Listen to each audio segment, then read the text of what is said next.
여러분께 저를 겨냥한 일련의 악의성 보도와 억측, 가짜 뉴스에 대해 제 입장을 분명히 밝히고자 이 자리에 섰습니다.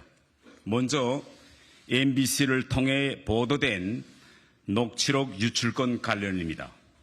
이번 사건의 본질은 보좌진 전체가 참석한 회의에서 제가 전당대회에서 최고위원에 당선되었음에도 공천에 대해 걱정하는 보좌진을 안심시키고 최고위원으로서의 활동 중심을 윤석열 정부의 성공에 전념하도록 독려하는 차원에서 나온 발언을 회의 참석자 중 누군가가 녹음하여 불순한 의도로 유출한 것입니다.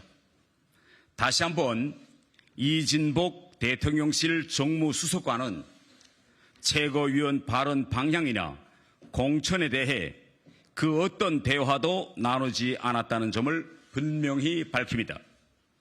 오늘 노켓 뉴스에서는 제가 쪼개기 후원을 받았다며 지방선거 공천 뒷거래 의혹까지 제기하였습니다.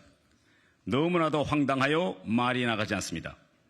후원금 모금과 관련하여서는 단 하나의 오점이 없이 당당하다는 것을 이 자리에서 밝힙니다.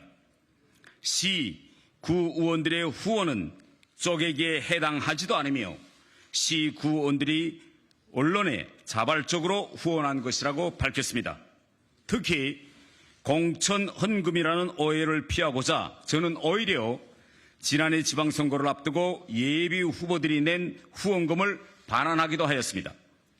노켓 뉴스의 악의적인 왜곡 보도에 강한 유감을 표합니다.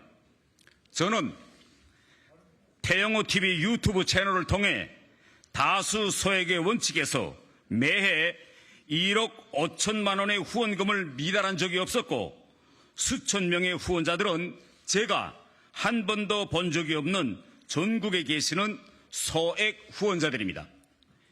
공무상 취득한 후원 정보가 아니고서야 알 수 없는 후원자 신원 자료까지 다 알고 명단까지 언론에 넘겼다는 것은 심각한 불법 행위이며 엄중한 법적 책임을 묻겠습니다.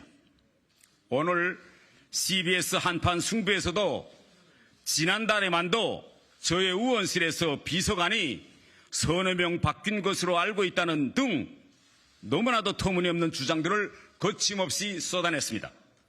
지난달이 아니라 지난 1년 동안 저희 의원실에서는 면직이 한 건도 없었습니다. 본인 스스로 다른 의원실로 옮겨간 비서관은 오늘 2023년 5월 1일 기준으로 지난해 한 명밖에 없었습니다. 국회의원 300명 의원실 중 지난 1년 동안 면직이 한 건도 없었던 의원실이 과연 몇 개나 되는지 국회 사무처에 확인해 보시면 금방 알 것입니다. 어제 일부 유튜브에서는 저의 의원실에서 1년 반 전에 다른 의원실로 간 비서관 그리고 현재 일하고 있는 비서관을 이번 불법 녹음 유출과 연결하는 의혹까지 제기했습니다.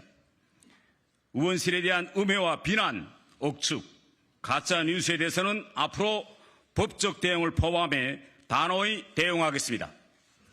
지금까지 저와 함께 일해온 저희 보좌진이 너무나도 힘든 시간을 보내고 있어 제 마음이 아픕니다. 국민들과 당원 동지 여러분, 전당대회 기간 제가 언급했던 4.3 관련 발언을 시작해 최고위원이 된 후에도 여러 역사적 평가와 관련한 발언이 있은 후 매일 사퇴하라는 정치적 공세와 태영호 죽이기 집단 린치가 각 방면으로 펼쳐지고 있습니다. 특히 북한 김정은 정권은 제 핸드폰을 해킹하고 지인들에게 피싱 메일을 보내고 페이스북 가짜 계정을 만들어 후원금을 갈취하고 심지어 지난주 금요일에는 종북 단체 대진연이 제 지역 사무소를 무단 점검하는 사태도 벌어진 와중에 제 보좌진 중